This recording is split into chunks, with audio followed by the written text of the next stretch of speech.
Hello class, this is Diego Lopez, and this week's presentation is titled Liquidated Damages in Construction Contracts.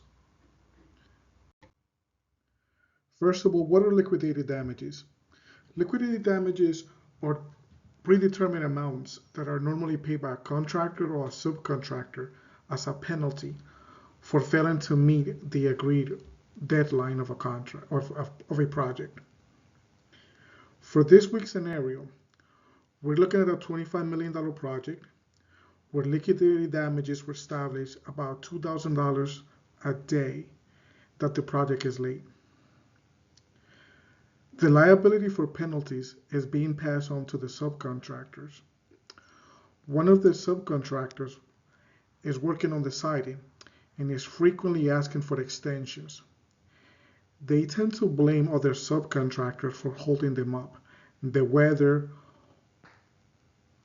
Some of their claims are funded, but others are not. In total, they're asking for an additional 20 days. What is the plan of action to deal with this siding contractor? First is to review and validate the documentation they're presenting. I feel that there is a need to communicate regularly to resolve any disputes and address any unsustained claims. I also need to document all the interactions and responses for change orders. This will help in determining if the claims are valid or not. If I should pass these claims to the client depends if they're valid or not. If they're not, I will deal with the subcontractor directly.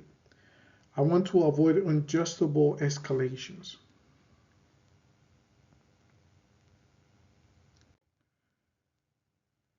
Now, what would happen if the project is late? Here are the two scenarios to look at. The first one is a scenario with a stipulated liquidated damages in the subcontract agreement.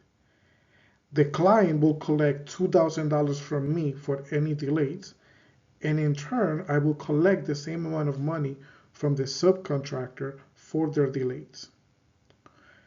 Without liquidated damages clause, I will present a case to the owner highlighting the valid reasons for the delay, and I will try to negotiate my way out of paying any damages unless the contract indicates possible resolutions.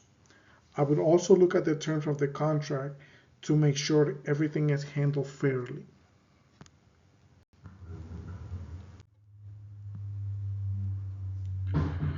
Now in this case, the subcontractor is actually claiming a bonus. So how can we resolve this?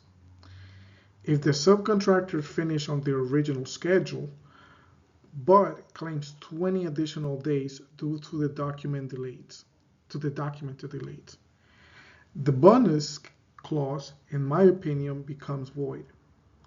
The project was not finished early. In fact, it was 20 days late. However, this would also depend on the terms of the contract, and who pays the bonus is determined by who offers the incentive in the first place. I personally would not offer a bonus for completing the work on time, unless the owner has a financial benefit and they're willing to pay for it.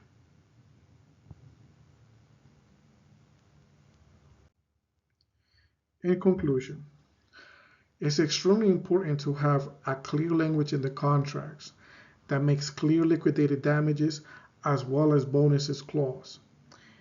And they applied when they applied and when they don't. And also have proactive include what is considered a valid reason for delays. I would also strive to maintain a balance between incentives and penalties to create a fair environment.